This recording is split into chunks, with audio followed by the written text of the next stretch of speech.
서울시가 저출생 지원 대책 일환으로 추진하고 있는 서울형 키즈카페 사업이 추진 2년째를 맞고 있지만 불교계 참여는 여전히 이뤄지지 않고 있는 상황입니다. 사찰이나 교회가 부모의 양육 부담을 덜어주고 저출생 대책에도 기여할 수 있는 서울형 키즈카페 사업을 독려하기 위해 조계종 복지재단이 나섰습니다. 불교와 창작의 세계를 결합해 포교 방편으로 삼는 불교 크리에이터들이 주목받고 있습니다. 조계종 포교원이 영상에서부터 웹툰 작가 등 5기 불교 크리에이터를 위촉하고 불교를 더 쉽고 재미있게 전하는 선두 주자가 돼주길 당부했습니다. 용성조사대원 명법사 실천회가 동국대학교 일산병원에 발전기금 1억 원을 쾌척하며 용성대조사 탄신 161주년 의미를 기념했습니다. 문화유산 회복재단이 유럽 3국 순회전시 기금을 마련하기 위해 노지학 사진전, 한국산사의 단청전을 개막했습니다. 영축총림 통도사 용화전, 천정반자를 비롯해 30점이 전시됐는데 다음 달부터는 체코와 독일, 폴란드, 유럽 3국에서 순회전시회를 개최할 예정입니다.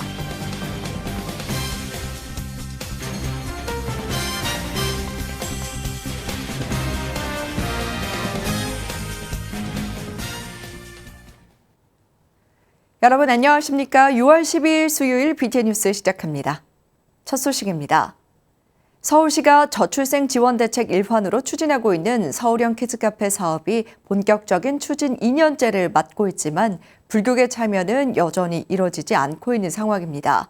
사찰이나 교회가 부모의 양육 부담을 덜어주고 저출생 대책에도 기여할 수 있는 서울형 키즈카페 사업을 독려하기 위해 조계종 복지재단이 포럼을 열었습니다. 박윤지 기자가 보도합니다. 서울 소재 놀이시설 1만 400여 곳 가운데 공공놀이터 비율은 7%, 민간 놀이터의 경우 8,400곳 중 80% 이상이 주택단지 내에 위치하고 있어 열악한 접근성과 공공놀이시설 부족이 서울 유아정책의 문제점으로 제기되고 있습니다. 이런 문제에 대안으로 서울시가 추진하고 있는 정책, 서울형 키즈카페 사업. 민간 아파트와 종교시설, 폐 어린이집 등 유휴 공간을 활용해 시립과 구립의 키즈카페를 민간으로 확대함으로써 고물가 시대의 부모의 부담을 덜고 계절 등 외부 여건에 관계없이 아이들이 뛰어놀 수 있는 실내 놀이터 환경을 조성하는 정책입니다. 크게 공공시설과 민간시설로 봤을 때 공공시설 같은 경우는 이제 기존의 공공 구립이라든가 시립 재산 중에 유휴 공간이 됐든지 어떤 이제 아파트를 짓거나 할 때 발생하는 기부 체납지 같은 걸 활용한다든가. 서울시는 현재 시립 3개소, 구립 26개소 등을 운영하고 있으며 올해 70여 곳을 추가 선정해 2026년까지 400곳 개소를 목표로 적극적인 홍보 정책을 펼치고 있지만 교회가 20여 곳이 선정된 데 반해 불교계는 참여가 이뤄지지 않고 있는 상황입니다. 조계종 사회복지재단이 사찰의 서울형 키즈카페 사업 참여를 독려하기 위해 어제 조성과 운영 방안을 안내하는 포럼을 열었습니다. 최근 서울형 키즈카페 민간시설 설치 공모에 불교계의 참여가 저조하다는 언론 보도를 접하면서 우리 불교계가 서울시의 주요 복지 정책에 더 적극적으로 참여해야 함을 조계종 사회복지재단 사무처장 덕운 스님은 불교계의 정책에 우리 사회의 미래인 아이들과 청년들을 위해 불교계가 할 수 있는 역할을 모색할 수 있는 기회라고 말했습니다. 현재 시립과 구립을 제외하고 민간 키즈카페 200여 곳이 운영되고 있지만 수요에 비해 여전히 부족한 상황입니다. 서울시는 서울형 키즈카페 설치비를 제곱미터당 200만 원에서 최대 400만 원까지, 운영비는 월 평균 1,200여만 원을 지원합니다. 추진계획 및 매뉴얼 수립, 시 공간선정위원 개최, 사업 예산 선정 등의 방식을 거치며 종교시설은 공간 제공 시 지정 위탁 방식을 허용하고 조성 후 의무 사용 기간을 10년으로 권고하는 등 절차와 선전 방향 등은 서울시 여성가족정책실을 통해 안내받을 수 있습니다. 불교계에서 이제 요청하시는 어떤 시설 운영의 모델이라든가 희망하시는 부분이 있다면 저희가 적극적으로 좀 반영을 해서 시설 운영을 좀 다변화하고 그 유형에 맞게 좀 다양화하고자 하는 그런 취지를 갖고 있거든요. 지난해 교회를 유아돌봄 시설로 활용하려는 법 개정이 추진되고 종교 평등권에 위배된다는 우려에 유보된 바 있습니다. 이런 상황에서 키즈카페나 돌봄시설 사업에 사찰의 적극적인 관심과 참여가 필요하다는 목소리가 높아지고 있습니다. BTN 뉴스 박윤주입니다. 인간은 물고기, 고양이는 부처님, 반려묘와 사천왕을 융합한 사천왕량 등 불교와 창작의 세계를 결합해 포교 방편으로 삼는 불교 크리에이터들이 있습니다. 조계종 포교원이 웹툰 작가 등 다방면에 5기 불교 크리에이터를 위촉하고 불교를 더 쉽고 재미있게 전하는 선두주자들이 돼주길 당부했습니다. 박성현 기자입니다. 뉴미디어 시대에 맞춰 다양한 불교 콘텐츠로 포교에 앞장설 5팀의 불교 크리에이터가 새롭게 탄생했습니다. 포교원장 선업스님은 어제 조계종 포교원장 집무실에서 불교 크리에이터 5기 위촉식을 열고 신규 불교 크리에이터들에게 임명장과 활동지원금 300만 원씩을 전달하고 불교 콘텐츠로 국민들의 마음 건강과 행복을 증가시키는 데 역할해주길 당부했습니다. 멋진 능력을 마음껏 발휘해 주시면 한국 불교도 더 빛나고 또 국민들의 마음 건강이나 또 어떻게 보면 행복감을 증가시키는 데 큰 일조를 여러분들이 해주게 되시지 않을까 싶습니다. 한정우 작가는 고통달이라는 활동명으로 상주 대원정사주지 법상스님의 설법 내용을 만화로 옮긴 마음 수업을 연재하고 있습니다. 한때 우울증을 앓은 작가는 불교로 극복했던 자신의 경험을 바탕으로 진정한 마음 치유는 다름 아닌 불교적 가르침을 깨닫는 것이라며 불안과 우울을 치유할 수 있는 작품을 만들겠다는 포부를 드러냈습니다. 또 연재하고 있는 만화를 애니메이션으로 만들어 대중이 쉽게 볼 수 있도록 유튜브 쇼츠에 업로드할 계획이라고 밝혔습니다. 만화를 애니메이션으로 만들 거고요. 30초 이상, 1분 미만의 동영상. 한국화 작가로 전시를 열어오던 박지원 작가는 반려묘와 4대 천왕을 합친 사천왕량을 제작하다 불교에 관심이 생겼고 앞으로는 인간을 물고기, 부처님을 고양이로 대변해 사후 세계를 보기 편하고 귀엽게 제작하고 싶다는 계획을 밝혔습니다. 제가 묘한 세계라고 세계관을 만들어서 작품을 하고 있는데 거기서 물고기가 인간을 대변하는 사람으로 나와요. 그리고 고양이는 신이자 부처님으로 나오는데 이 두 가지를 섞어서 사후 세계를 좀 보기 편하게 귀여운 컨셉으로. 한산 스님의 유튜브 채널은 일주일에 한 번씩 누구나 쉽게 따라할 수 있는 새로운 명상법을 업로드할 예정으로 기대를 모으고 있습니다. 팀 아나레로 활동을 이어나갈 디자이너 담당의 박소현 씨와 기획 담당 류현석 씨의 협업도 기대되는데 불자뿐만 아니라 비불자들도 즐길 수 있는 불교 굿즈를 만들어 내년 불교박람회에 선보일 것으로 보입니다. 또 일상생활 속 도움이 되는 법구경 내용을 곰과 고양이가 대화하는 형식의 만화로 풀어내 쉽게 불교를 알리는 데 노력하겠다는 의지도 드러냈습니다. 일반적인 불교 이야기라든가 제가 이제 절에 갔다 오거나 아니면 불교 관련 그런 내용을 불교를 좀 쉽게 사람들한테 알릴 수 있는 그거를 이제 또 인스타를 통해서 사람들한테 알리는 그 일을 이제 1년 동안 하고요. 부드러운 일러스트로 부처님의 자비로운 모습을 표현해 불교 박람회나 사찰 전시회뿐만 아니라 일반 전시 등에서 선보이며 큰 관심을 받았던 김백설 불교 일러스트 작가. 그간 전시를 하면서 불교에 관심 있는 비불자들이 생각보다 많다는 것을 느꼈다며 일러스트를 통해 현대 사회에 녹아있는 불교를 다양한 방식으로 조명할 계획입니다. 어릴 적에 이렇게 저희 어머니께서 들려주신 불교 콘텐츠를 보고 불교를 만났고 그게 굉장히 저에게 있어서 굉장히 큰 행운이라고 생각을 하거든요. 그래서 저도 그렇게 큰 힘은 가지지 않았지만 그래도 열심히 이렇게 작업을 해서 조금 다른 사람들에게 불교를 알게 해주었으면 좋겠다. 불교에 대한 높은 관심과 이해도로 친숙한 불교 콘텐츠를 제작해 불교의 진입장벽을 낮춰줄 5기 불교 크리에이터들의 활동이 기대를 모으고 있습니다. BTN 뉴스 박정현입니다. 조계종 중앙선거관리위원회가 제18대 중앙종회의원 보궐선거에 입후보한 석중 스님과 각철 스님의 후보 자격에 이상 없음을 확인했습니다. 중앙선거관리위원회는 어제 제410차 회의를 열고 제5교구 본사 법주사 중앙종회의원 보궐선거에 나선 기호 1번 석중 스님과 기호 2번 각철 스님의 후보 자격에 이상 없다고 결론냈습니다. 중앙선관위는 오는 21일 오후 2시 회의를 열고 중앙종회의원 보궐선거 명부를 확정하는데 법주사 보궐선거는 오는 25일 오후 1시 개최될 예정입니다. 한편 중앙선관위는 오는 28일 회의를 열어 불국사 산중총회 입후보자 자격심사와 구성원 명부를 확정하며 불국사 주지 후보자 선출을 위한 산중총회는 7월 2일 오후 1시 개최될 예정입니다. 용성조사대원 명법사 실천회가 동국대학교 일산병원에 발전기금 1억 원을 쾌척하며 용성대조사 탄신 161주년 의미를 기념했습니다. 어제 동국대 일산병원에서 열린 발전기금 전달식에는 용성조사대원 명법사 실천회 회주 화정스님, 조계종 호계원장 보광스님, 최성래 의료원장, 김동일 한방병원장 등 80여 명이 참석했습니다. 최성래 의료원장은 병원의 미래를 밝히는 부처님의 연등과도 같은 발전기금이라며 화정스님에게 감사패를 전달했습니다. 화정스님은 의료진들 모두가 자비로운 마음으로 이 땅에 내려온 보살이라며 발전기금이 원만히 회항되길 축원했습니다.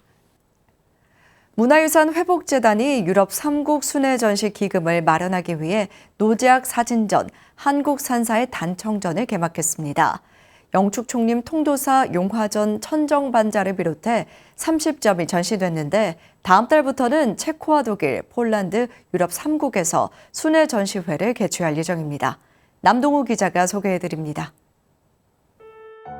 한국의 삼보사찰 중 한 곳인 영축총림 통도사 용화전의 천정반자입니다. 우물천정 칸칸이 모란과 연꽃 국화 모양을 이용한 중대 8여번의 단청 문양이 빛납니다. 문양은 대단히 세련되고 정교하며 흠잡을 데 없는 명작입니다. 국화라든지 연꽃이라고 표현하는데 실제로는 그 꽃 안을 들여다보면 불국토로 되어 있습니다. 즉 부처님 세계로 되어 있거든요. 부처님들이 맹호들을 이렇게 봉안하고 있습니다. 그러니까 우리가 법당의 불상뿐만 아니라 천정에 있는 단청 문양도 이렇게 삼존의 세계를 꾸며놓고 있다. 한국산사의 단청 서울 순회전이 개막했습니다. 문화유산 회복재단이 주최한 사진전에 노제악 작가의 단청 작품 사진 30점이 선보였습니다. 저는 전에서 40년 가까이 살아오고 있지만 이렇게 생생하게 섬세하게 그 불화를 갖다 이렇게 살펴본 적이 없어요. 우리 노제악 작가의 렌즈를 통해서 우리가 볼 수 없는 평소에 접하지 못한 이런 불화들을 보게 되니까 굉장히 감동스럽습니다. 이런 작업이 감사하고 통도사 대웅전과 안동 봉정사 응진전 단청 등을 비롯해 서원과 종택 사당 단청 5점도 포함됐습니다. 우리 불교 문화유산이 우리가 어르신이 이렇게 석굴암을 빌려서 잘 보존 안 했다 한다면은 과연 우리의 이상이 요새 뭐 앞에서 K자를 다 많이 붙이잖아요. 할 수 있을까? 저는 불가능하다고 생각합니다. 문화유산 회복재단은 오는 7월부터 11월까지 체코와 독일, 폴란드, 유럽 3국에서 노제악 사진작가의 단청 작품으로 4차례 순회 전시회를 개최할 예정입니다. 7월에는 체코 발레츠궁에서 한국문화특별전을, 8월에는 독일 상트 오틸리엔 수도원에서 단청 한국 전통 미술의 미를 주제로 각각 개최합니다. 100년 전 1925년 오틸리엔 수도원 원장 노르베르 신부께서 한국의 산사와 단청, 문화 등을 독일에 소개한 지 꼭 100년 만에 한국인이 기록한 단청 문양으로 오틸리엔 수도원에서 전시하는 특별한 인연이 주목을 끕니다. 이번 전시회는 지난 5월 덕숭총림 수덕사 선미술관 전시에 이은 순회 전시로 유럽 3국 순회 전시 기금 조성을 위해 마련됐습니다. 유산의 환수 못지않게 또 다른 일을 해야 될 게 가치에 대한 재발견과 그거를 세계로 확산시키는 일. 이게 너무 필요하겠다. 그래서 이 일은 유산의 회복과 가치 확산은 수레의 두 바퀴다라는 생각이 들어서 그런 관점에서 이제 저희가 이런 노제악 작가나 이런 분들을 만나게 됐고 부처님과 불국토가 펼쳐져 있는 한국 산사의 단청전은 오는 17일까지 한국불교 역사문화기념관 나무 갤러리에서 열립니다. BTN 뉴스 남동우입니다. 강화 전등사가 이주민 문화축제 아시아는 친구를 개최했습니다. 지난 9일 전등사 경내에서 펼쳐진 제19회 이주민 문화축제에는 전등사 주지 여암스님, 국제포교사회 회장 정혜스님, 베트남, 네팔, 태국, 몽골 등 10여 개국 수도권 스님과 이주민 1000여 명이 동참했습니다. 주지 여암스님은 서로 협력하고 상생 발전하는 장으로 꽃그늘 아래서 여유를 즐기며 아시아의 공동체와 자부심을 되새기는 시간이 되길 바란다고 소감을 전했습니다. 축제는 각국 전통 공연과 동국대 한방병원 무료 진료, 단주 만들기, 한국 전통 홀레복 체험 등 다양한 볼거리와 체험 행사로 꾸며졌습니다. 6월은 호국 보훈의 달입니다. 서대문구 옥천암이 지난해에 이어 순국선열과 호국영령을 추모하는 음악회를 열었는데요. 지금 우리가 누리는 행복이 순국선열의 희생으로 가능했다는 감사함을 나누는 시간이었습니다. 배수열 기자가 전해드립니다. 호국 보훈의 달을 맞아 서울 천년 기도도량 옥천암이 지난 9일 순국선열과 호국영령들을 추모하는 호국음악회를 개최했습니다. 기존의 추모 행사와 달리 음악회를 열어 지금의 즐거움과 행복이 호국영령의 희생으로부터 존재한다는 의미를 함께 나누는 자리였습니다. 74년 전에 한국 전쟁에 헌신하신 많은 분들을 위해서 우리가 오늘이라도 그분들의 아픔과 고통을 같이 다시 한번 기억하고 또 그분들이 있었기에 우리가 이렇게 물질적, 정신적 풍요로움이 있었음을 다시 잊지 않도록 여러분들과 오늘 뜻깊은 음악회를 준비했습니다. 사부대중과 시민은 음악회에 앞서 묵념과 반야심경으로 순국선열과 호국영령의 숭고한 뜻을 기리는 추모제를 봉행했습니다. 이어 영등포 보현종합지원센터, 사단법인 다나 등 사회복지기관에 총 800만 원, 서대문구 관내 국가유공자를 위해 500만 원의 후원금을 서대문구청장에게 전달했습니다. 대한민국을 굳건히 지켜내기 위해서 우리나라를 위해서 목숨을 바치셨던 그 영령들을 위로하는 이런 호국의 달을 맞이해서 이런 음악회를 개최하게 된 것을 진심으로 제가 다시 한번 감사의 말씀을 드리겠습니다. 음악회는 BTN 라디오 울림에서 은가은의 티키타카를 진행하며 절통령으로 부상한 은가은 씨가 사회를 맡아 첫 무대를 열며 분위기를 고조시켰습니다. 또 나라를 위해서 헌신하신 분들을 기리고 그리는 자리이기 때문에 더 영광스럽고 오늘만큼은 무대를 그냥 즐기기보다는 그분들께 감사한 마음을 먼저 가지는 게 맞지 않나라는 생각을 해서 다른 때와는 좀 다른 마음가짐으로 노래를 했던 것 같아요. KCM, 조항조 등 이어진 인기 가수들의 무대에 관객들의 박수가 연달아 터져 나옵니다. 경내가 아닌 사찰 인근의 홍제천 인공폭포에서 열린 음악회는 불자뿐 아니라 시민들이 대거 동참하며 의미를 더했습니다. 불교라는 종교를 좀 더 널리 알릴 수도 있고 모르는 사람들에게 그리고 또 어르신들의 그런 즐거움을 유발할 수 있는 그런 좋은 자리 같습니다. 음악회 이외에도 페이스 페인팅, 염주, 연꽃 만들기 등 찾아가는 템플스테이라는 주제로 현장 체험 프로그램이 진행돼 불교를 처음 접하는 시민들의 관심과 만족도도 높았습니다. 나라를 지키기 위해 헌신한 호국 영웅을 추모하고 국가 유공자분께 감사와 존경을 담은 호국음악회.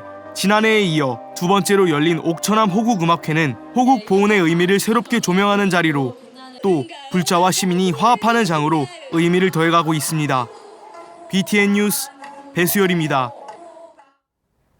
대한불교 산악인 연합회가 금산사에서 한마음 합동법회를 봉행했습니다. 지난 9일 봉행된 법회는 식전 축하 공연, 3기와 반야심경, 표창장 수여, 대회사와 축사 순으로 이어졌습니다. 법회에는 금산사 주지 일원스님, 지도법사 일취스님, 전국 각지에서 모인 300여 불교 산악인 연합회 회원이 참석했습니다. 대한불교 산악인 연합회는 합동법회를 봉행하며 포교 활동과 자연보호 활동을 이어나가고 있습니다. 6월 12일 수요일 7시 BTN 뉴스 마칩니다. 건강한 하루 보내시기 바랍니다. 함께해 주신 여러분 고맙습니다.